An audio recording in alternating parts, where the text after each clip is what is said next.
nãy chúng nó liền đi à liền đi ra nè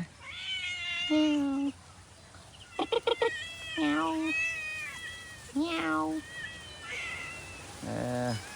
chăm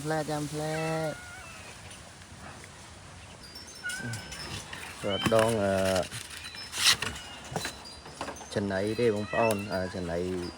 dương tinh hộp cà lô á chân ngày nấy đặt thầy về được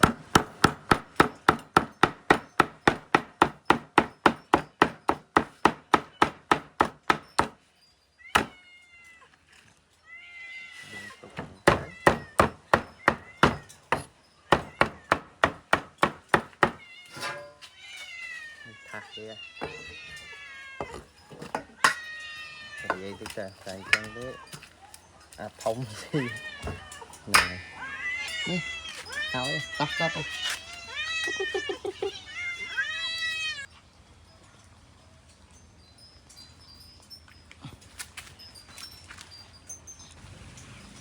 tàu kia tiệt toàn kia không xin lưới này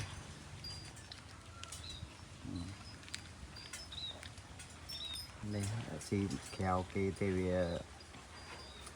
nên sẽ bọc cho mùi kia nữa